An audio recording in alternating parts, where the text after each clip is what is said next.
Episode की शुरुआत में हम देखते हैं कि वॉन्टॉन शॉप में उस कार्ड को लेकर पाई चिंची और फांग बैठे होते हैं और सोच रहे होते हैं कि ये हान सरनेम का कौन है।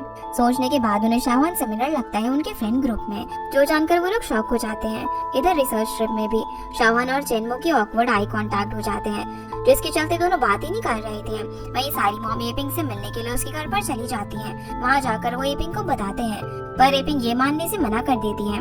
उतने में चिंचू एक और एयरप्लेन अंदर से शाहवान के कमरे से लेकर आती है। उस एयरप्लेन को देखकर उनका शक यकीन में बदल जाता है और वो सभी लोग शाहवान का रूम चेक करते हैं। रूम चेक करते करते एपिंग को शाहवान की बेड के नीचे वही अडल्ट मूवी की सीडी मिल जाती है और सभी लोग शॉक हो जाते हैं। एपिंग फांग को प्रॉमिस करती है कि उन लोगों के आने के बाद शाहवान से पूछ के एपिंग फांग को एक सही और क्लियर स्टेटमेंट देगी और चीजें बताएगी। चेनमो की मम्मी वापस से अपने कमरे में बैठे बैठे सोचती रहती है। उतने में उसके डैड आकर चेनमो के बारे में पूछते हैं। इस पर वो उन्हें वापस याद दिलाती है कि वो तो रिसर्च के लिए ट्रिप पर गई है। फांग इस बात से थोड़ा सा चिढ़ भी जाती है कि कैसे उसके हस्बैंड को चेनमो से रिलेटेड कोई चीजें याद ही नहीं रहती। चेनशु भी ये सब जयू के डैड को बताती है और वो भी शॉक हो जाते हैं। यह रिसर्च ट्रिप पर जयू काफी एक्साइटेड होकर स्टार गेजिंग के लिए अकेले चली जाती है, क्योंकि चेनमो और कामिन आने से मना कर देते हैं। वो जा ही रही होती है कि तभी लैंडलाइन पर जयू की मॉम का कॉल आ जाता है। वो नॉर्मली जयू से बात करती है और उसे बताती है कि किसी इंसान के कारण लाइफ रुकती नहीं है, और वो एक तरीके से उसे हेड्स अप देती है उसकी फ्यूचर क्रशेस और लाइकिंग्स के लिए।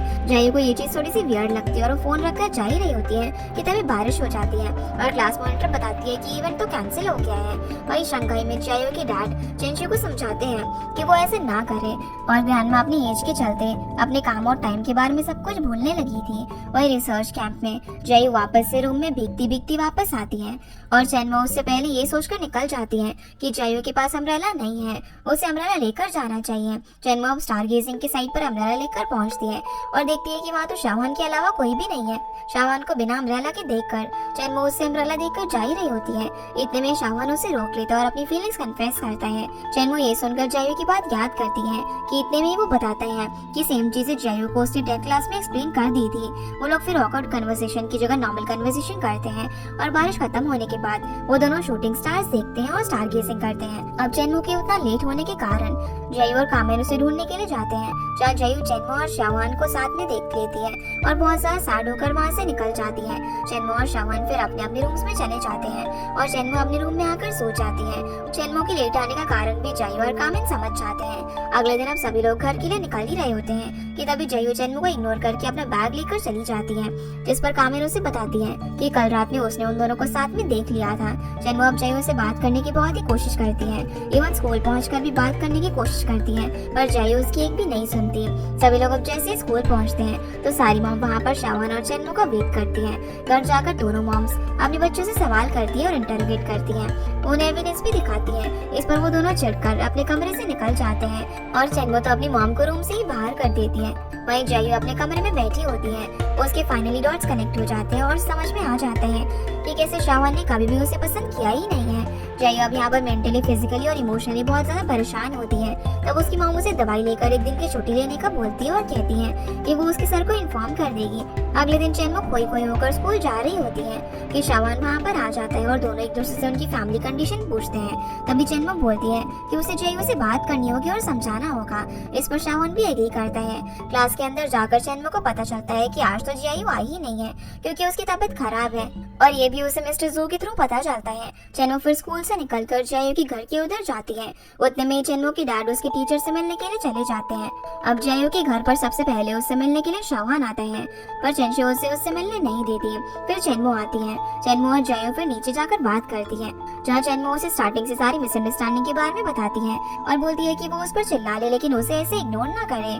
जयू कहती है कि वो उसे अपना फॉल्ट ना समझे, लेकिन जयू से वापस एज अ फ्रेंड बनना बहुत ही मुश्किल है।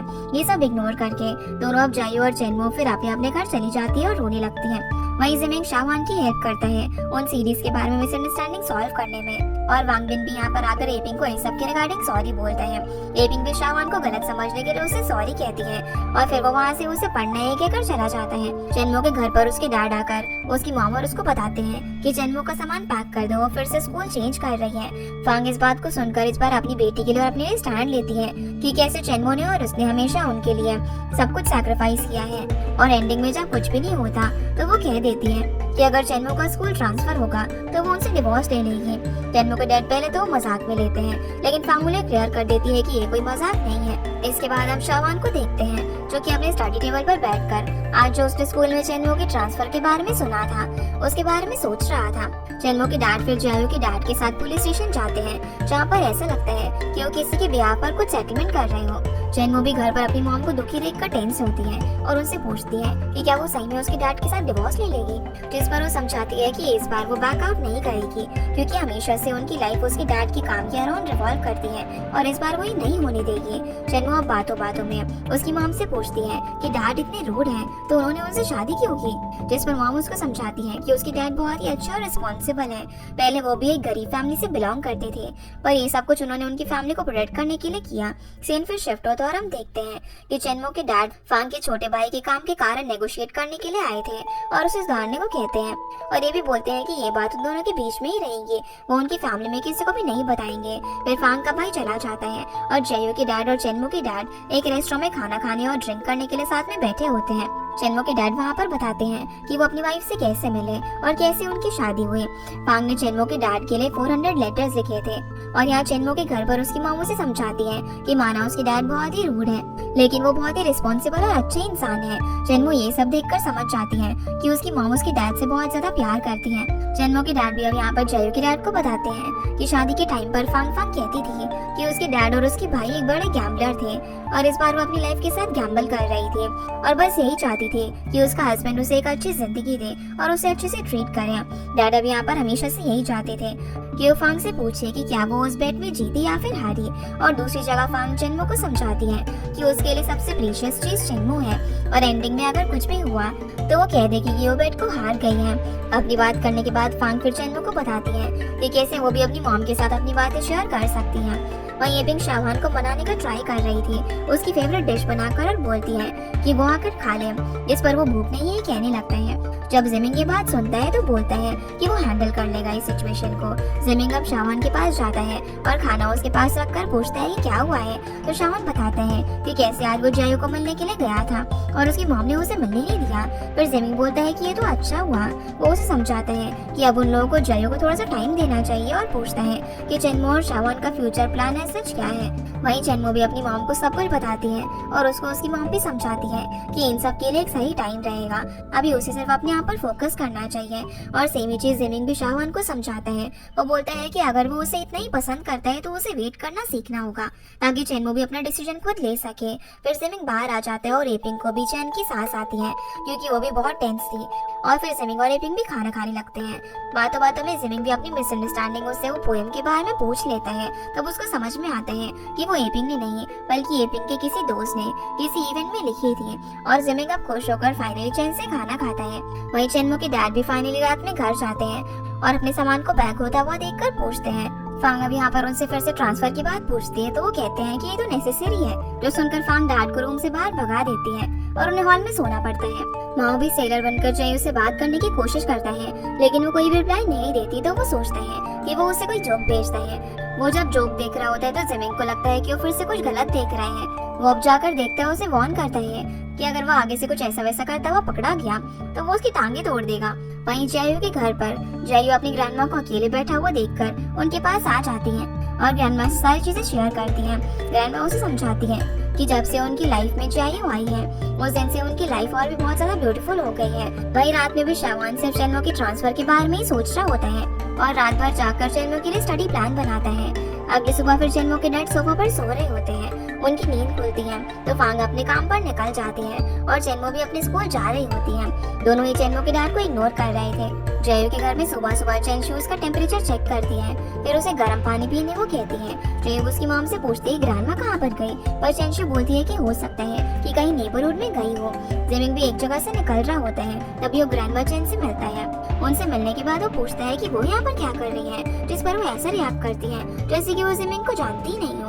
उन्हें लगता है कि जिस जिमिंग से वो बात कर रही है वो सिर्फ 18 साल का है, इसीलिए वो काफी कंफ्यूज हो जाती है और उसे स्ट्रेंजर से बात ना करने के लिए बोलकर निकल जाती है। जिमिंग को उनकी एज के साथ ऐसा सोचता हुआ देखकर काफी वियर्ड लगता है और वो उनके साथ उनके घर पर चला जाता है। घर जाकर जिमिंग और ग्रैंडमा दोनों न्यूज़पेपर पढ़ते हैं और फाइनली ग्रैंडमा को प्रेजेंट की चीजें याद आती हैं। वो जिमिंग को माँ पर फोकस करने के लिए कहती है। ग्रैंडमा के ऐसे वियर्ड बिहेवियर को देखकर जिमिंग ये चीज चेंशु को बताता है और उसे बोलता है कि वो हॉस्पिटल ले जाकर उन्हें दिखाए। तब चेंशु बोलती है कि वो कल उन्हें किसी बहाने से हॉस्पिटल ले जाएगी। यहाँ पर जियाओ के घर के नीचे वूजी बहुत टाइम से उसका वेट कर रहा होता है। तभी पीछे से माओ आ जाता है और पूछता है कि वो यहाँ पर क्या कर रहा है और जेलस हो जाते हैं। वूजी और माओ अब जियाओ के साथ उसके कमरे में बैठकर उसकी तबीयत के बारे में पूछते हैं। वूजी और जियाओ को प्यार से बात करता हुआ देखकर माओ काफी जेलस हो जाता है और जियाओ के लिए केक लेकर आता है जो कि वो वूजी को दे देती है क्योंकि वो ढंग से खाना नहीं खाता और वूजी उसके लिए होमवर्क और नोट्स लेकर आता है। वूजी अब निकल ही रहा था कि तभी माओ से केक लेने की कोशिश करता है पर वो उसे नहीं देता। वूजी उसकी जगह पर पैसे ऑफर करता है लेकिन माओ से लेने से मना कर देता है। वही चेनमो बिल्डिंग की टेरेस पर शावान का वेट कर रही होती है। शावान वहाँ पर आकर उसे उसका बनाया हुआ स्टडी प्लान और बुक्स देता है। वो बोलता है कि ये उसके ग्रेड्स अप करने में उसकी हेल्प करेगा ताकि उसका स्कूल ट्रांसफर ना हो और वो उसे पढ़ाई में भी हेल्प करेगा ना कि डिस्ट्रैक्ट। शावान के एफर्ट्स देखकर चेनमो बहुत ज्यादा खुश हो जाती है और उसका मेन कंसर्न यही होता है कि वो जियाओ को कैसे मनाए। इस पर शावान बताता है कि उन्हें जियाओ को टाइम देना चाहिए। वो दोनों फिर 1 साल का पैक्ट रखते हैं कि 1 साल वो दोनों अपनी पढ़ाई पर फोकस करेंगे, उसके आगे ही बाकी चीजों के बारे में सोचेंगे। चेनमो अब घर चली जाती है। आते उसकी डैड पूछने लग जाते हैं कि वो कहाँ गई थी पर वो कोई भी जवाब नहीं देती। फिर अपने कमरे से निकल कर आती है और बोलती है कि उसे उसकी डैड से कुछ बात करनी है। वो अब यहाँ पर अपने डैड को शावान का बनाया हुआ स्टडी प्लान दिखाती है और बोलती है कि उन दोनों ने एक दूसरे से प्रॉमिस किया है कि वो लोग कॉलेज एंट्रेंस एग्जाम तक नहीं मिलेंगे। चेनमो अपनी डैड से ये भी प्रॉमिस करती है कि वो बहुत मेहनत से पढ़ाई करेगी, उसकी मॉम डैड को प्राउड फील कराएगी। जो सुनकर चेनमो के डैड भी उसकी डिलीजेंसी देखकर बहुत ज्यादा खुश हो जाते हैं और उसे उसकी पढ़ाई पर फोकस करने के लिए बोलते हैं। उतने में वहाँ पर फांग भी आ जाती है। पहले तो बहुत ही सरप्राइज होती है दोनों बाप बेटी को बात करता हुआ देखकर। चेनमो उसे बताती है कि डैड उसका ट्रांसफर रोकने के लिए मान गए हैं तो फांग और ज्यादा खुश हो जाती है और फाइनली फांग और डैड के बीच में भी सब कुछ नॉर्मल हो जाता है। वही माओ भी एज यूजुअल जियाओ के ऑनलाइन टेक्स्ट का वेट कर रहा होता है और आज फाइनली जियाओ का टेक्स्ट उसे आ जाता है। माओ यहाँ पर उसे थोड़ा सा कंसोल करता है और उसे अपने आप पर फोकस करने के लिए बोलता है। वो यहाँ पर उसे बात करते करते उसका दिल का भारीपन भी थोड़ा सा कम कर देता है और जियाओ से मिलने का प्लान बनाता है जिस पर वो मान जाती है। वो लोग अब सोचते हैं कि वो संडे को मिलेंगे पर जियाओ कुछ काम होने के चक्कर में वो मिलने का प्लान पोस्टपोन कर देती है। अगले दिन फिर स्कूल जाने से पहले जियाओ अपने बाल कटवा लेती है और ज्यादा छोटे कर देती है। मंडे से फिर वो स्कूल जाने लगती है और सभी लोग उसका नया हेयर कट देखकर शॉक हो जाते हैं। वो आते ही कामिक से अपनी सीट एक्सचेंज कर लेती है जिससे चेनमो को बहुत ही बुरा लगता है। शावान भी स्कूल कॉरिडोर में जियाओ से बात करने की कोशिश करता है पर जियाओ यस और नो आंसर करके वहाँ से चली जाती है। शावान वहाँ पर खड़ा ही होता है कि उसकी क्लासमेट फिर वहाँ पर आती है और उसे किसी कंपटीशन में साथ में पार्ट लेने को बोलती है पर शावान मना कर देता है और गुस्से में उसे क्लास 5 के लोगों से दूर रहने के लिए कहती है क्योंकि वो लोग उसे डिस्ट्रैक्ट करते हैं। जिसको सुनकर शावान गुस्सा हो जाता है और उसे अपने काम से मतलब रखने के लिए कहकर वहाँ से चला जाता है। शाम को फिर जियाओ कामिन को बताती है कि वो अपने ऑनलाइन फ्रेंड से मिलने के लिए जा रही है जिससे वो बहुत टाइम से बात करती थी। कामिन पहले शॉक होती है कि ये लोग एक दूसरे को पहचानेंगे कैसे। इस पर जियाओ बोलती है कि वो दोनों एक सिमिलर बुक लेकर आएंगे मिलने के लिए। माओ भी उस बुक को पढ़ते पढ़ते सो जाता है और नींद से उठकर जियाओ से मिलने निकल जाता है। वही जिमिंग और चेंशो भी ग्रैंडमा को हॉस्पिटल लेकर आते हैं और ग्रैंडमा को वॉशरूम यूज करना होता है इसलिए वो वॉशरूम चली जाती है पर थोड़ी देर में पता चलता है कि ग्रैंडमा तो वॉशरूम से ही गायब हो गई है। जिमिंग और चेंशो पूरा हॉस्पिटल छान मारते हैं लेकिन उन्हें ग्रैंडमा नहीं मिलती। चेंशो फिर सबको इन्फॉर्म कर देती है और सभी लोग उन्हें ढूंढने लग जाते हैं। जिमिंग जाकर पुलिस स्टेशन में मिसिंग कंप्लेंट भी फाइल कर देता है। इधर जियाओ अपने दोस्त से मिलने के लिए निकल रही थी। उतने में शावान आकर उसे ग्रैंडमा की इलनेस और मिसिंग के बारे में बताता है जिससे वो काफी ज्यादा टेंशन में होती है और माओ से मिलने नहीं जाती। इन बातों से अनजान माओ वहाँ पर जियाओ का वेट करता रहता है पर वो वहाँ पर नहीं आती। सभी लोग फिर शाम को चेंशु के घर पर होते हैं क्योंकि उन्हें कहीं ग्रैंडमा चेन नहीं मिलती। तभी जिमिंग को पुलिस का कॉल आता है ये कहकर कि उन्हें ग्रैंडमा रेलवे स्टेशन पर मिल गई है। सभी लोग अब वहाँ पर भागते हैं तो उन्हें पता चलता है कि ग्रैंडमा अपने पास में स्टक है जहाँ पर चेंशु कुछ टाइम पहले ही गाँव गई होती है और उनके हस्बैंड 1 साल में उनसे मिलने के लिए आने वाले थे। चेंशु को देखकर ग्रैंडमा चेन पहचानने से ही मना कर देती है और बोलती है कि वो उसे नहीं जानती। ये देखकर चेंशु काफी ज्यादा सैड होती है पर एपिंग और पाई जैसे तैसे उन्हें बहला फुसलाकर घर पर लाने की कोशिश करते हैं ताकि फेमिलियर चीजें देखकर उन्हें चीजें याद आए। घर के नीचे शावन और जयू ग्रैंडमा का वेट कर रहे थे। तभी वहाँ पर माओ भागता हुआ आता है और ग्रैंडमा के बारे में पूछता है। वो तीनों बात कर रहे होते हैं। तभी सभी लोग ग्रैंडमा को लेकर आ जाते हैं। जयू उनके पास भाग कर जाती है, लेकिन वो उसे भी पहचानने से मना कर देती है। ग्रैंडमा की ऐसी हालत देखकर सभी लोग काफी सैड हो जाते हैं और सभी की आंखों में आंसू आ जाते हैं। ग्रैंडमा को अब काम डाउन करके वो उन्हें सुला देते हैं। चेंशू को तो अपनी मॉम की ऐसी हालत देखकर बहुत ही बुरा मेंटल ब्रेकडाउन हो जाता है और वो बहुत जोर से रोती है। कुछ दिनों बाद हम देखते हैं कि गर्मियाँ चालू हो जाती हैं। क्लासरूम में हम कामिल और लुया को देखते हैं। लुया अपनी इंग्लिश टीचर को पसंद करता था। पी क्लास में जहाँ पर दो लोगों के क्लोज बैठे होते हैं, वहाँ पर जयू अपनी तबीयत खराब है बोलकर चली जाती है। कामिल अब चेनमो के फिर से दोस्ती करवाने के लिए जयू की बर्थडे पार्टी में चेनमो को इनवाइट करती है, पर वो पहले कामिल को जयू से कंसल्ट करने को कहती है। कामिल फिर शाम में जयू के घर जाकर उससे बातों बातों में चेनमो को इनवाइट करने के लिए पूछती है, जिस पर जयू बर्थडे पार्टी के लिए मना कर देती है क्योंकि उसकी फैमिली की कंडीशन और ग्रैंडमा की तबीयत सही नहीं थी। ग्रैंडमा के साथ चेंशू हमेशा रहती है और उनका ध्यान रखती है। एक एक करके दोनों चेंशू और जयू के डैड उनका ध्यान रखते हैं ताकि वो घर से बाहर ना जाए। वो भी सेलर बनकर जयू के बर्थडे पर उसको बताता है कि उसका बर्थ स्टोन मून स्टोन है और प्लान करता है कि वही उसे गिफ्ट कर देगा। चेनमो भी कामिल के साथ जयू के लिए सेम जगह पर गिफ्ट लेने के लिए आती है जहाँ वूजी और माओ आते हैं। माओ जैसे ही अब घुसता है तो वो देखता है कि वूजी भी मून स्टोन ही ले रहा था। आगे हम देखते हैं कि ग्रैंडमा चैन को विजिट करने के लिए जिमिंग और एपिंग आते हैं। उन दोनों को साथ में देखकर ग्रैंडमा बहुत ज्यादा खुश हो जाती है और समझाती है कि जिमिंग और कोई नहीं बल्कि उनका बेटा है जो कि अपनी गर्लफ्रेंड के साथ आया है। वो उन दोनों से जल्दी ही शादी करने की बात करती है। इसको सुनकर जिमिंग शर्माने लग जाता है और फिर एपिंग को अपने साथ बिठाकर ग्रैंडमा बातें करने लग जाती है। तभी जिमिंग बताता है कि कैसे उनका एक दोस्त है जो कि एक बहुत ही अच्छे डॉक्टर को जानता है। वो लोग वहाँ पर ले जाकर ग्रैंडमा को दिखा सकते हैं। वॉन्टन शॉप में जिमिंग फिर पाई और बाकी सभी को बताता है कि कैसे ग्रैंडमा उन्हें अपना बेटा समझ रही थी और शादी करने को कह रही थी। चेंशी भी बताती है कि कैसे उसके दोनों भाइयों ने अमेरिका में जाकर शादी कर ली और अपनी मॉम को कभी भी इनवाइट नहीं किया और ना ही मिलने के लिए आए। ये सुनकर सभी लोग ग्रैंडमा चेन के लिए काफी सैड फील करते हैं। तभी शॉप में ग्रैंडमा चेन आ जाती है जयू की डैड के साथ और सभी को वेडिंग में इनवाइट करती है अपने बेटे की, जो कि जिमिंग होता है। वो जिमिंग को एक बॉक्स भी देती है और कहती है कि उसमें उनके द्वारा सेव की गई मनी है उनकी शादी और बैंकेट हॉल के लिए। अब सभी लोग ग्रैंडमा के हिसाब से जो लग रहा होता है उसमें ही प्ले अलोंग करने लग जाते हैं। एपिंग और जिमिंग ग्रैंडमा के घर में आकर ही बात करते हैं ताकि उनकी तबीयत में कुछ बदलाव आए।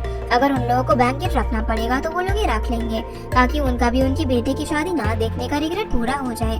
जिमिंग समझाता है कि इसमें उसका कोई भी ऑल्टर मोटिव नहीं है, वो सिर्फ ग्रैंडमा की तबीयत का ध्यान रखना चाहता है। एपिंग फिर रात में शावन से भी बात करती है और सेम चीज बताती है कि कैसे वो बैंकेट के लिए मान गई है। इस पर शावन बोलता है कि वो भी उसको पूरी तरीके से सपोर्ट करता है और कहता है कि अगर आपको रियल वेडिंग भी करनी है तो मेरा आप दोनों का फुल सपोर्ट है, क्योंकि जिमिंग बहुत ही सिंसियर पर्सन है और उनका उनकी फैमिली का बहुत ही ध्यान रखता है। जो सब सुनकर एपिंग खुश हो जाती है और अपने बेटे को सपोर्ट करता हुआ देखकर उसकी आंखों में आंसू आ जाते हैं। शावन अब एपिंग को हक करता है और फिर वहाँ से एपिंग चली जाती है।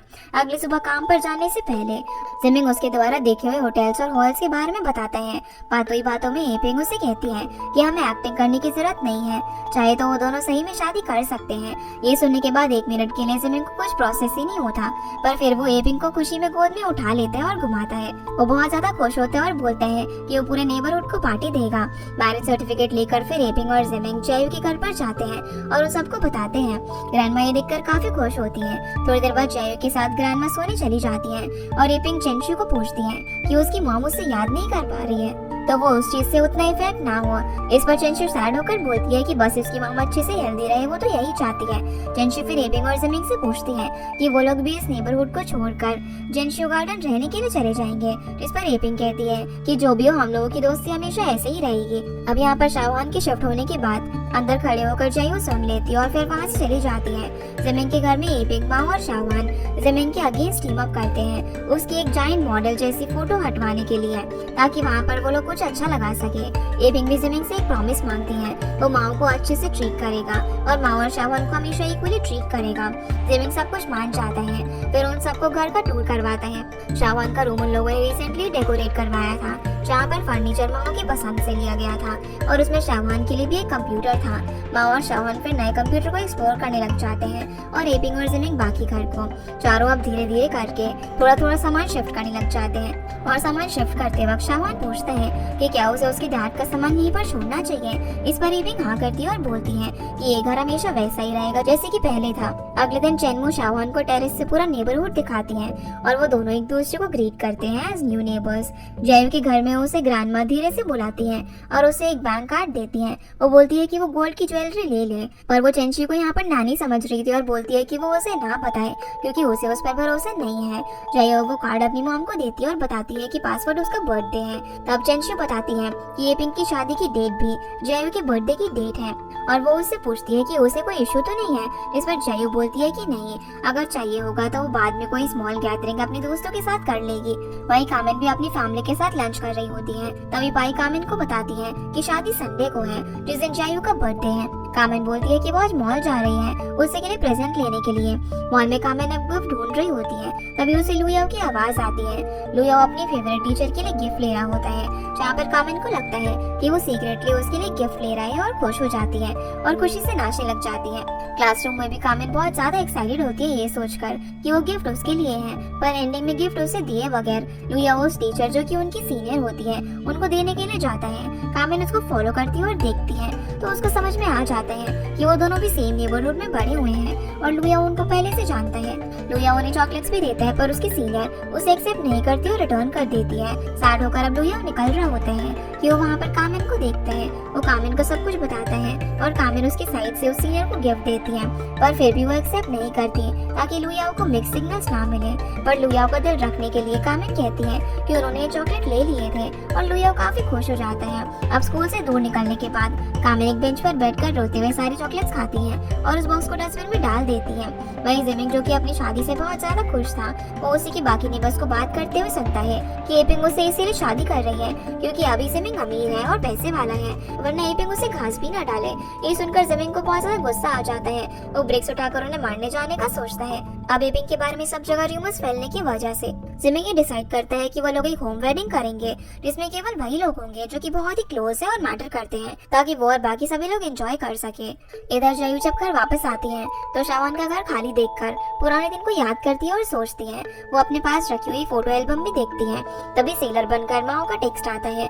माओ से फिर से मिलने के लिए कहता है पर जयू मना कर देती है क्योंकि वो घर के कामों में बिजी रहती थी और माओ के फर्दर पूछने पर अपना डिसीजन देती है कि वो अभी पुरानी चीजों को एंड करके नई चीजों पर फोकस करने का सोच रही है। अगले दिन अब जयू उनके सीक्रेट टेन भी जाती है, जहाँ पर वो माओ से मिलती है और पूछती है कि क्या उसे उस फोटो के बारे में पता है जिसमें केवल शाहवान और जयू है। माओ भी उसे ढूंढने लग जाता है और उसे एक फोटो भी मिलती है, पर उसमें पीछे से माओ पीप करता हुआ दिखता है और शाहवान और जयू का फोटो ना होने के कारण जयू वहाँ से चली जाती है। उस कार्ड को लेकर चेंची फिर पैसे निकालने के लिए जाती है, पर अनफॉर्चुनेटली पिन गलत होने के कारण वो पैसे निकाल ही नहीं पाती और वापस घर आ जाती है। ग्रैंडमा आप सभी को कॉल करके बता रही होती है कि उनके बेटे की शादी होने वाली है तो सभी लोग जरूर आए। तभी जयू और चेंचू एंगेजमेंट रिंग लेकर आती है ताकि ग्रैंडमा खुश हो जाए। ये देखकर जयू के डैड पैसों के बारे में पूछते हैं। इस पर चेंचू बताती है कि अभी ये रिंग जिमिंग ने खरीदे हैं, बाद में आराम से वो ग्रैंडमा को बता देंगे, अभी उन्हें यही समझने दो कि ये उन्होंने खरीदे हैं। फिर जयू, चेंचू और ग्रैंडमा तैयार होकर वेडिंग के लिए जा रहे होते हैं। तभी बाहर जयू के सारे दोस्त इंक्लूडिंग चेनमो उसे सरप्राइज हैप्पी बर्थडे बोलते हैं और उसे अपने लाए हुए गिफ्ट देते हैं। गिफ्ट्स लेकर जयू काफी खुश हो जाती है।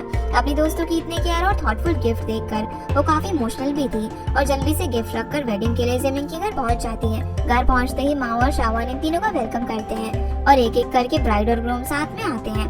फिर सारी वेडिंग की फेस्टिविटीज चालू हो जाती हैं। सभी लोग काफी ज्यादा खुश होते हैं और फाइनली अपने बेटे की वेडिंग विटनेस करके ग्रैंडमा काफी इमोशनल भी हो जाती है और सभी लोग बहुत मजे करते हैं। उस दिन जयू का बर्थडे भी था, इसीलिए शाहवान और माओ भी जयू को गिफ्ट करते हैं और फाइनली अपने कैमरे से माओ एक शाहवान और जयू की फोटो लेता है ताकि जयू को भी एक क्लोजर मिल सके जैसा कि उसने उसे बताया था। जयू अब रात में घर जाकर उस फोटो को अपनी एल्बम में संभाल कर रखती है और जैसे उसको चाहिए था वैसा उसे क्लोजर उसके पास्ट लव से मिल जाता है। वो फिर अपने ऑनलाइन फ्रेंड सेलर यानी कि माओ को भी यही टेक्स्ट करके बता देती है और फाइनली खुश होती है। माओ के घर में जिमिंग, शाओन और एपिंग सभी लोग इस फैमिली टाइम स्पेंड करते हैं और जिमिंग अपनी फोटो की जगह वहाँ पर बड़ी सी एपिंग की फोटो लगा देता है। वो लोग फिर सिंगल फोटोज की जगह उन लोगों की एक ग्रुप फोटो भी फ्रेम करके लगाएंगे लिविंग रूम में, ये डिसाइड करते हैं। अब टाइम बीतता है और सभी लोग फुटबॉल मैच देख रहे होते हैं अलग अलग जगह पर। चेनवो के घर पर उसके डैड और उसे दोनों को ही फुटबॉल बहुत ही पसंद था। उस चक्कर में दोनों के बीच थोड़ी नोक-झोंक भी हो जाती है, लेकिन वो दोनों एक दूसरे से ओपनली विदाउट ऑकवर्डनेस बात कर रहे थे। स्टिल चेनवो के डैड उसे पढ़ाई पर फोकस करने के लिए कहते हैं। वो वहाँ से जा रही होती है, तभी उसकी मॉम फ्रूट्स लेकर आ जाती है। वो फिर वहीं पर फ्रूट्स खाते खाते मैच देखने लग जाती है और उनकी फैमिली भी एंजॉय करती है। जयू के घर पर ग्रैंडमा चाइनीज गॉडेस को प्रे करती है कि वो उनकी बेटे को जल्दी से जल्दी एक बच्चा दे दे। तभी चेनशी उन्हें दवाई खिलाने के लिए आती है, पर ग्रैंडमा चेन दवाई को फेंक कर दवाई खाने का नाटक करती है और बोलती है कि ये नानी उन्हें ड्रग्स दे रही है। ये सब हो रहा होता है कि तभी वहाँ पर पाई और कामिन आ जाते हैं ग्रैंडमा को मिलने के लिए। ग्रैंडमा को पाई को देखकर लगता है कि वो गॉडेस है और बोलती है कि वो उनके बेटे को जल्दी से जल्दी बच्चे का वरदान दे दे। चेनशु अब यहाँ पर चीजों को हैंडल करते हुए ग्रैंडमा को बैठाती है और कामिन को जयू के रूम पर छोड़कर खुद पाई के साथ चली जाती है। बच्चों का एक्स्ट्रा क्लास वगैरह के चक्कर में कामिन के डैड उनके लिए स्नैक्स पैक कर रहे होते हैं। तभी पाई उन्हें बताती है कि उसे उन्हें अलग अलग पैकेट में करना पड़ेगा क्योंकि अभी भी जयू और चेनवो में बात नहीं हो रही है, इसलिए वो उन दोनों को स्कूल जाकर अलग अलग पैकेट में स्नैक्स देती है। नए क्लास की शुरुआत होती है और सभी लोग यही सोचते हैं कि उनकी क्लास में मिस्टर जूही आएंगे, पर अनफॉर्चुनेटली उनकी क्लास की एडवाइजर खड़ूस वाइस प्रिंसिपल होती है। वाइस प्रिंसिपल के लेक्चर में कामिन स्नैक्स खाते हुए पकड़ी जाती है और कामिन को बचाने के चक्कर में चेनवो के स्नैक्स भी टीचर रख लेती है। ब्रेक में अब जयू अपने स्नैक्स डेस्क पर रखती है ताकि वो तीनों उस पैकेट को शेयर करके खा ले। तीनों फिर जूस गर्ल्स के फेस पर स्माइल होती है और वो लोग खुश होते हैं। वॉन्टन शॉप में फांग और उसके हस्बैंड को आइडिया आता है कि कैसे उन्हें अपने रेस्टोरेंट में केवल वॉन्टन्स बेचकर कुछ भी नहीं मिलेगा और वो एक बहुत ही अच्छा बिजनेस आइडिया पिच करता है जो सबको बहुत ही पसंद आता है। यहाँ पर शॉप में वो फुटबॉल मैच देखने का भी बंदोबस्त करेंगे और चीजें कॉम्बो ऑफर में बेचेंगे। जमीन का बिजनेस आइडिया पाई का रेस्टोरेंट बूस्ट कर देता है। चेनशी और जयू के डैड ग्रैंडमा चेन को लेकर आते हैं और चेनवो के डैड और उनके पीछे पीछे फांग भी शॉप पर पहुंच जाती है। ऑफर्स के चलते रेस्टोरेंट का बिजनेस काफी अच्छा चलता है। माँ और शाहन भी घर पर मैच देख रहे थे और सारे एडल्ट्स भी साथ में मैच देखकर मजे कर रहे थे। मैच में जैसे ही लास्ट गोल के बाद चाइनीज टीम जीत जाती है तो पूरी शॉप में एक खुशी की लहर होती है। सब खूब चिल्ला रहे थे। एकदम से ग्रैंडमा यहाँ पर बेहोश होकर गिर जाती है और फिर सभी लोग उन्हें हॉस्पिटल लेकर जाते हैं। एक एक करके सारी फैमिली हॉस्पिटल आती है जहाँ ग्रैंडमा को ऑपरेशन हो रहा था।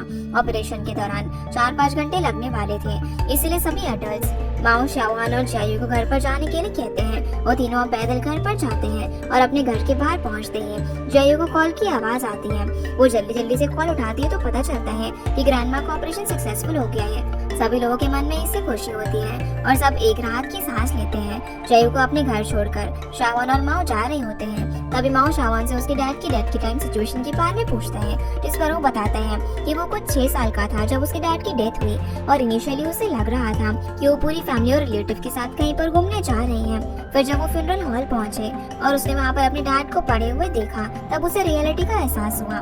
माओ भी ये सुनकर तब का टाइम शेयर करता है जब उसके ग्रैंड पेरेंट्स की डेथ हुई थी और बताता है कि वो उनको कितना ज्यादा याद करता है। शाओन और माओ फिर प्रॉमिस करते हैं कि चाहे कुछ भी क्यों ना हो जाए वो जयू के साथ हमेशा रहेंगे। अगले दिन अब ग्रैंडमा चेन को रूम में शिफ्ट कर देते हैं और थोड़ी देर बाद उन्हें होश आ जाता है। होश आते ही सबसे पहले वो मैच के बारे में पूछती हैं, जिसको सुनकर सभी लोगों की आंखों में खुशी के आंसू आ जाते हैं। ग्रैंडमा अब कुछ टाइम तक हॉस्पिटल में एडमिट होती हैं और जयू अपनी मॉम डैड की पूरी हेल्प करती है ग्रैंडमा का ध्यान रखने में और हॉस्पिटल के काम में भी, जिस चक्कर में उसका स्कूल मिस हो जाया करता था। ग्रैंडमा के दोनों बेटे भी ऑन द वे ही थे। ये चीज चेनशी उन्हें इन्फॉर्म करती है। तभी जिमिंग बात करने के लिए जयू की डैड और चेनशी को बाहर लेकर जाते हैं। वो बोलते हैं कि वो उनके भाइयों के रुकने के लिए उनके पुराने घर में अरेंजमेंट कर देंगे। तभी जयू अंदर से आवाज लगाती है। ग्रैंडमा चेन अब रोते हुए सॉरी कहती है और जयू का हाथ पकड़कर उसे कहीं पर जाने नहीं देती। थोड़ी देर बाद रियलाइज होता है कि वो जयू को चेनशी समझ रही थी और कहती है कि वो अपना ध्यान रखे और ग्रैंडमा चेन को हिट ना करे क्योंकि वो उससे बहुत प्यार करती है। सभी लोग अब इस अपॉलॉजी को देखकर रोने लगते हैं। तभी एकदम से ग्रैंडमा अपने कॉमरेड के दिनों के फ्लैशबैक में चली जाती है और एक लंबी सांस लेती है, जिसके बाद उनकी डेथ हो जाती है। ग्रैंडमा की डेथ से सभी लोगों का काफी ज्यादा इमोशनल ब्रेकडाउन होता है और बहुत टाइम बीत जाता है। एक दिन जिमिंग कुछ लेकर जयू के घर पर आता है, जहाँ रास्ते में बाहर सब लोग उसे उसके लॉस के लिए कंडोलेंस दे रहे थे। घर पहुंचकर वो देखता है कि चेंशु के साथ बैठकर तीनों बच्चे भी पर फोर करते हैं। टेबल पर बैठकर अब चेंशु और जिमिंग अपने बचपन की ग्रैंडमा चेन के साथ बिताए हुए दिनों को याद करते हैं और काफी ज्यादा इमोशनल हो जाते हैं। जयू भी यहाँ पर बोलती है कि लास्ट के दिनों में जयू तो ग्रैंडमा को याद ही नहीं थी, वो तो उसे स्वीटी कहकर बुलाती रहती थी। ये समझकर कि ये उनकी बेटी चेंशु है।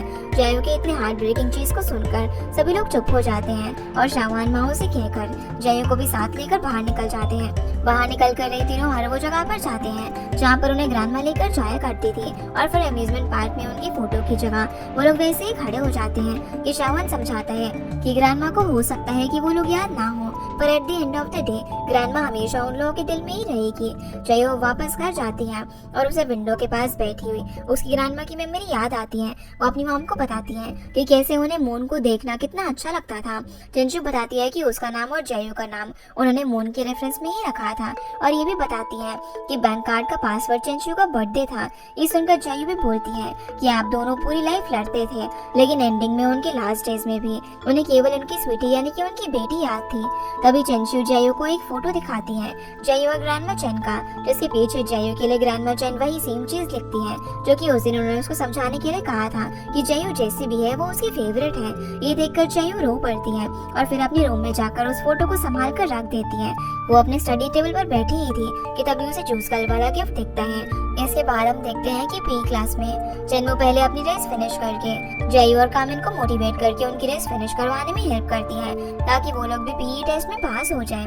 ब्रेक में क्लास में जयू चेन्मो को उसकी ड्राइंग करी हुई बुक देती है और उसमें जो उसने लिखा है उसे पढ़ने को कहती है। कामिन और चेन्मो अब दोनों उसे पढ़ते हैं, जिसमें जूस गर्ल एडवेंचर्स देखकर दोनों खुश हो जाते हैं और फाइनली अब ये लोग फिर से रियूनाइट हो जाती हैं। स्कूल के बाद ये लोग शीतयान मॉल साथ में जाते हैं और आने वाला टाइम साथ में खूब एंजॉय करते हैं। जिसके बाद 2002 का स्प्रिंग चालू हो जाता है और ये तीनों जूस गर्ल्स अपनी साइकिल के साथ स्कूल जाते हैं, पर तीनों टेंशन में थे क्योंकि उनकी सेकंड मॉक टेस्ट के आज रिजल्ट आने वाले थे। सभी लोग बहुत ही अच्छे मार्क्स से पास हो जाते हैं और उनकी टीचर उन्हें और मेहनत करने को कहती है क्योंकि कॉलेज एडमिशन एग्जाम बहुत ही पास में ही थे। शावान और चेन्मो भी छुप छुप कर अपनी पढ़ाई की अपडेट एक दूसरे को दिया करते थे और शावान चेन्मो के इम्प्रूव करने पर भी काफी प्राउड फील कर रहा था।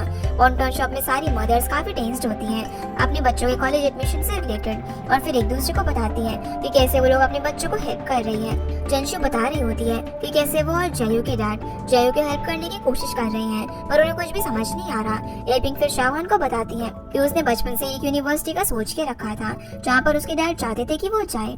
फांग बताती है कि चेन्मू में ऐसी कोई स्पेसिफिक यूनिवर्सिटी जाने की इच्छा तो नहीं बताई है, पर ये जरूर कह दिया है कि वो उसके डैड की चोजन यूनिवर्सिटी में तो नहीं जाएगी। ऐसे सुनकर पाई बताती है कि कैसे कामिन तो बिल्कुल ही क्रेजी एक्ट करने लगी है एग्जाम की स्ट्रेस के चक्कर में। सारी मॉम उनके बच्चों के लिए काफी परेशान होती है और वो लोग क्या कर सकते हैं डिस्कस करते हैं। स्कूल में शावान की क्लासरूम में वो फिर उस डिवाइस को लेकर आता है जिससे वो चेन्मो से बात करता है। उसके क्लासमेट को उसका वो पढ़कर ब्लश करना बिल्कुल भी अच्छा नहीं लग रहा था। शावान अब मैसेज पढ़ ही रहा था कि तभी कामिन आकर वूजी और शावान को बुला लेती है और शावान उस डिवाइस को वहीं पर छोड़कर चला जाता है। असल में वूजी का टॉप यूनिवर्सिटी में डायरेक्ट एडमिशन हो जाता है और शावान को मॉडल स्टूडेंट का प्राइज मिलने वाला होता है। इसीलिए उनका फ्रेंड्स ग्रुप इंक्लूडिंग माओ साथ में खाना खाते हैं और उन दोनों से ट्रीट की मांग करते हैं। वूजी सबको कोल्ड ड्रिंक्स पिलाता है तो शावान सबको वॉन्टन शॉप में पार्टी देने की बात करता है। इसी तरह कामिन को धीरे धीरे इस बात करना सभी को काफी वियर्ड लगता है। तभी लुयाओ बोलता है कि वो किसी स्पेसिफिक रीजन से ऐसा कर रही है। ये सुनते ही कामिन उसे चुप करा देती है और बोलती है कि सरप्राइज रहने दो। कामिन की ऐसी हालत देखकर जय और चेन्मो से रुका नहीं जाता। वो दोनों कामिन को अपने साथ ले जाते हैं वॉशरूम जाने का बोलकर। वो लोग अब उसे कन्फ्रंट करते हैं और उससे पूछते हैं। तब कामिन बताती है कि वो आर्ट एग्जाम ले रही है लुयाओ के साथ, अगर वो पास करती है तो वो एक्ट्रेस को मैनेज कर पाएगी। दोनों जय और चेन्मो ये सुनकर काफी ज्यादा खुश हो जाते हैं और कामिन को सपोर्ट करने के लिए कहते हैं। वो उससे प्रॉमिस करते हैं कि वो ये बात उसके घर पर नहीं बताएंगे। इस कन्फेशन के बाद चेन्मो बताती है कि कैसे उसे शंघाई में नहीं रहना है बल्कि उसे बीजिंग जाना है। वो बताती है कि उसका वहाँ पर जाकर अकेले रहना हमेशा से एक सपना था। जय भी अपने दोस्तों के बारे में सुनकर खुद सोचती है कि उसका क्या ही होगा। कामिन फिर चेन्मो से पूछती है कि क्या उसे शावान को इस बारे में बता दिया है क्योंकि वो दोनों अलग अलग जगह पर जाने वाले हैं, जिस पर चेन्मो बोलती है कि उसने नहीं बताया। शावान भी अपनी नई फैमिली फैमिली के साथ अपने डैड की ग्रेव विजिट करने के लिए जाता है। सभी लोग ग्रेव को साफ करते हैं और अपनी रिस्पेक्ट पे करते हैं। आखिर में फिर शाहवान को अपने डैड के साथ कुछ क्वालिटी टाइम स्पेंड करने को कहते हैं। शाहवान उसके डैड को बताते हैं कि कैसे उसने जो प्रॉमिस किया था उस यूनिवर्सिटी में जाने का वो वहीं पर जाएगा और अपना प्रॉमिस पूरा करेगा। शाहवान ये भी बोलता है कि अब उसके डैड को उसकी मॉम की चिंता करने की जरूरत नहीं है क्योंकि वो भी बहुत ज्यादा खुश है। अगले दिन स्कूल में जाओटिंग सारे प्रोफेसर को जाकर बता देती है कि चेनमो और शाहवान डेट कर रहे हैं। उन दोनों को ऑफिस बुलाया जाता है जहाँ पर उन्हें प्रोफेसर काफी बातें सुनाते हैं, स्पेशली चेनमो को।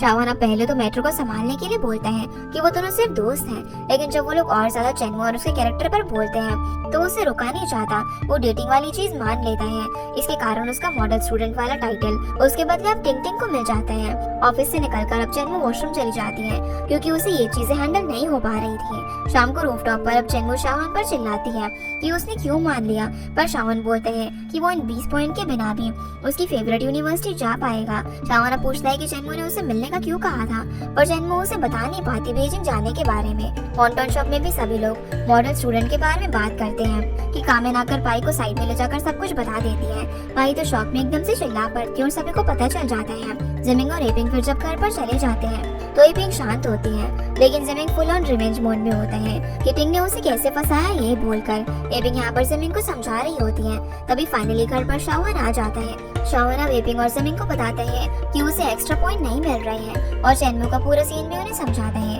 एपिंग तो यहाँ पर कुछ भी नहीं बोलती और सुनती रहती है।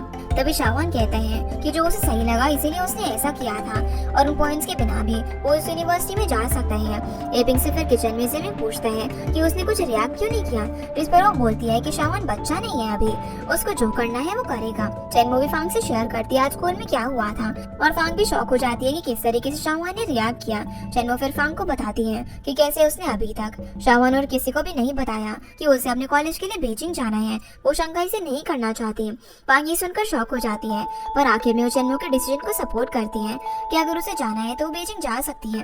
कामन के घर पर वो जब स्टडी डेस्क के नीचे तलिस्मान देखकर डर जाती है और अपने मॉम डैड से पूछती है कि वो उधर क्या कर रहे हैं। तभी पाई बातें घुमाने के लिए बोलती है कि ये चिंचू लेकर आई थी जायू के लिए, इसलिए हो सकता है कि जल्दी जल्दी में भूल गई होगी।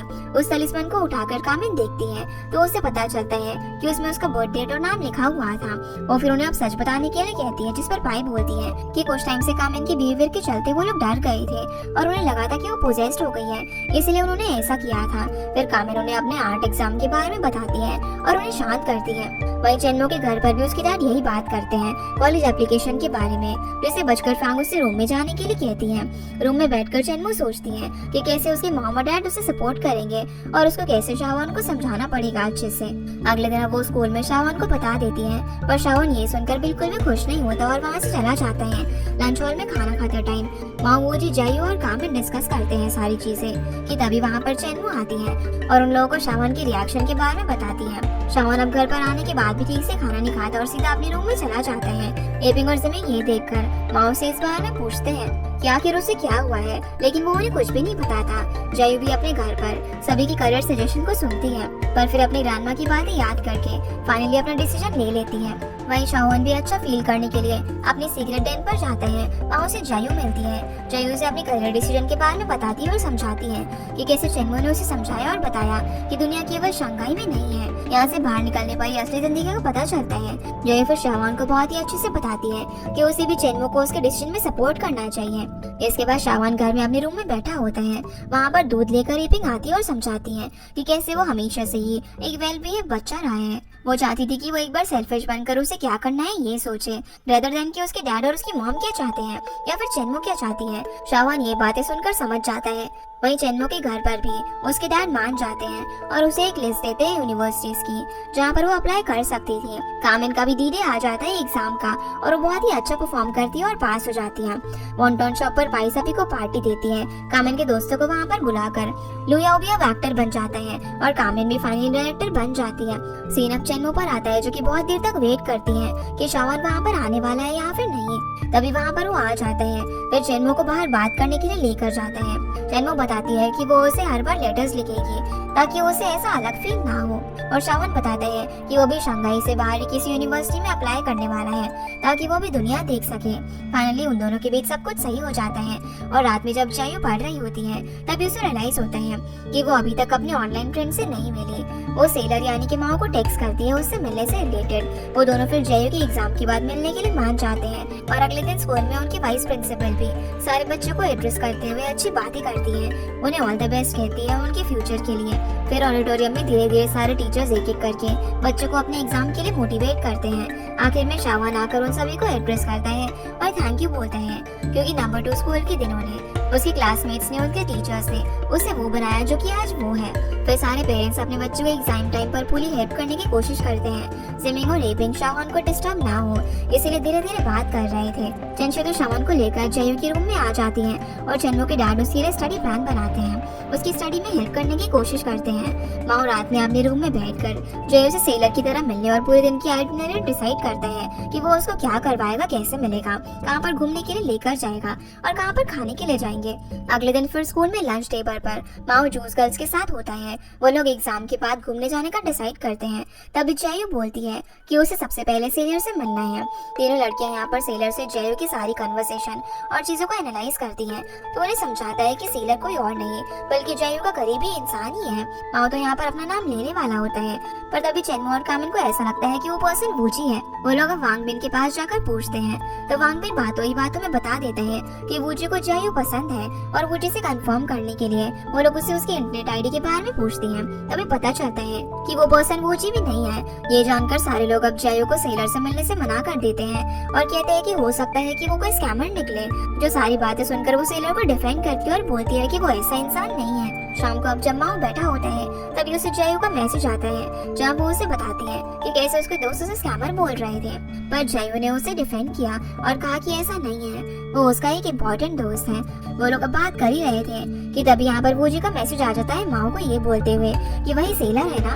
अगले दिन फिर ये लोग पार्क में मिलते हैं जहाँ वूजी बताता है कि उसे बस वही देखना था कि जायू का दोस्त सेलर एक अच्छा इंसान है ना, इसीलिए वो सारे आईपी एड्रेस डालकर चेक करता था। अब माओ से मिलकर उसे कंफर्म हो जाता है कि सेलर एक अच्छा इंसान है, इसीलिए वो वहाँ से निकल रहा होता है। तभी माओ पूछते हैं कि क्या वो जायू को बता देगा कि सेलर वही है। इसको सुनकर वो जी बोलता है कि वो नहीं बताएगा, जायू को बताना या फिर ना बताना ये उसका डिसीजन है।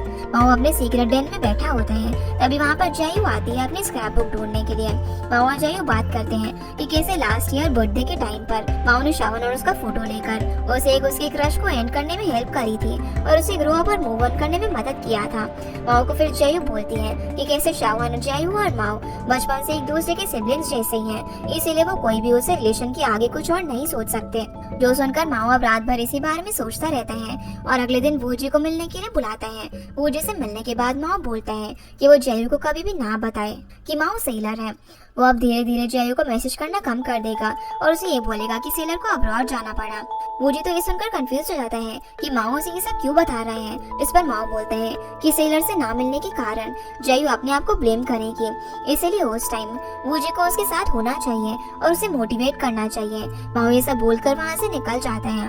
वॉन्टन शॉप में अब सारी मॉम बातें करती हैं कि कैसे कल उनके बच्चों का कॉलेज एंट्रेंस एग्जाम है और कैसे कुछ टाइम बाद सभी लोग यूनिवर्सिटी चले जाएंगे और अपनी लाइफ में बिजी हो जाएंगे। सारे पेरेंट्स अगले दिन अपने बच्चों को उनके डिसीजन के लिए सपोर्ट करते हैं और सभी लोग उनके बच्चों को ऐसे एकदम से इतना बड़ा होता हुआ देखकर काफी इमोशनल भी फील होता है। चेन्मो के डैड जो कि बिल्कुल भी एक्सप्रेसिव नहीं थे, वो भी उसको एग्जाम के लिए जाने के बाद उसी कमरे में जाकर इमोशनल होकर सोचते हैं कि एकदम से उनकी छोटी सी बेटी कितनी बड़ी हो गई है। फिर सारे बच्चे जायू की डैड की कार में एग्जाम लिखने के लिए जाते हैं। आखिर मोमेंट तक उनके पेरेंट्स उन्हें ऑल द बेस्ट और सपोर्ट करते हैं। फाइनली अब एग्जाम हॉल में जब जायू जा रही होती है तभी उसे पीछे से शावन बुलाता है और ऑल द बेस्ट कहता है। वो उसे बिना नर्वस हुए एग्जाम देने को कहता है और समझाता है कि वो बहुत ही अच्छा करेगी। जायू भी उसे जाते हुए ऑल द बेस्ट करती है, ठीक उसी तरीके से जैसे कि वो पहले किया करती थी। और फाइनली उन दोनों के बीच भी सब कुछ सही हो जाता है। जायू फिर जब एग्जाम रूम के बाहर खड़ी होती है तो उसे रियलाइज होता है कि उसका एडमिशन टिकट उसके पास नहीं है। वो अपनी मॉम को कॉल करती है। जेंशु तो घर पर ग्रैंडमा जेन से बातें करती है कि आज के दिन जयू को ब्लेस करें। तभी एक कॉल आता है जहाँ जयू बताती है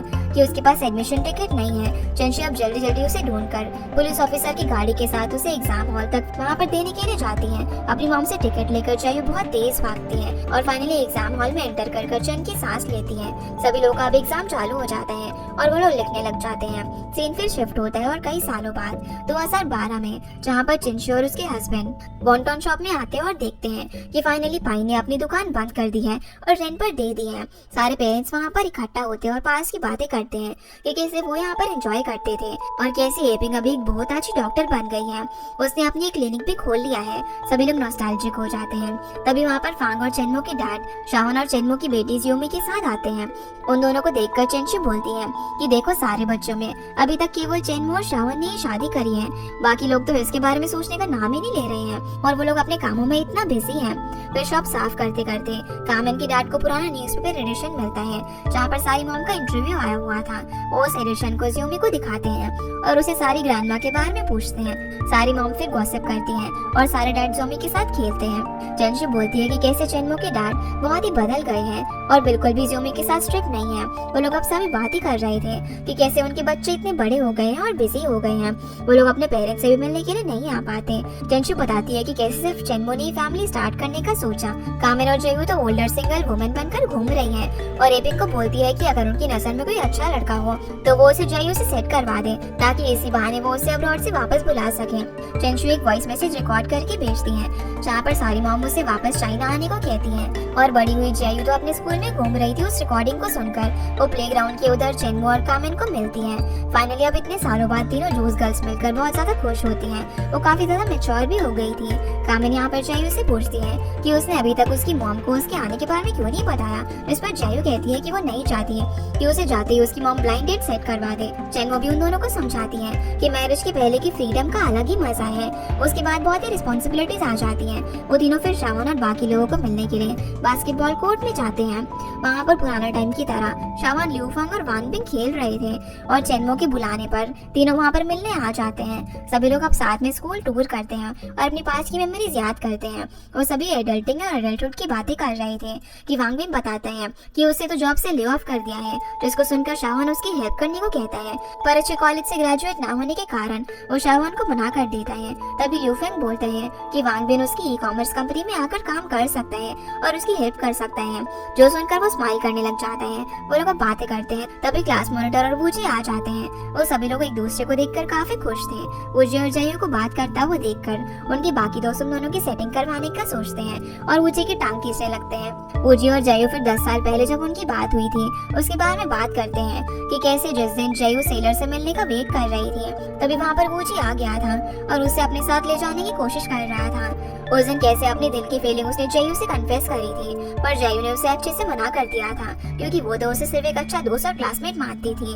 जाते जाते फिर वूजी उसे सारी लाइंस कहता है जो कि माओ ने उसे कहने के लिए कही थी और फिर जयू को ज्यादा देर वेट न करने के लिए कहकर वहाँ से चला जाता है। वो दोनों अब उस बात को याद करते हुए आज भी हंसते हैं और बात कर ही रहे थे कि तभी कामेन आकर उन्हें मिस्टर जू की क्लास में आकर चलने के लिए कहती है। वो सभी लोग उनकी क्लास में पहले की तरह बैठ जाते हैं। मिस्टर जू सभी से बात करते हैं और सबको काफी मोटिवेट करते हैं एक इमोशनल स्पीच देकर। सभी लोग उनकी बात सुनकर काफी ज्यादा इमोशनल हो जाते हैं। उनसे मिलने के बाद ये लोग अब खाना खाने के लिए जाने का प्लान करते हैं। कामेन तो उन्हें कहीं और सीक्रेट स्पेस में ले जाने के लिए बोलती है और लुयाओ को बता देती है ताकि वो लोग वहाँ पर ज्वाइन कर सके, जिसके लिए सभी लोग मान जाते हैं। जयू बोलती है कि उसे कुछ काम है और उस काम को फर्दर इलैबोरेट करने पर पता चलता है कि वो सेलर को मिलने के लिए जा रही थी। सेलर ने उसे पास में बहुत हेल्प करी थी और रिसेंट ईयर्स में भी। चेनमो और कामेन तो उससे मिलने से मना करते हैं पर जयू उससे मिलने के लिए जाती है। वो एक कैफे के बाहर उसका वेट कर रही थी।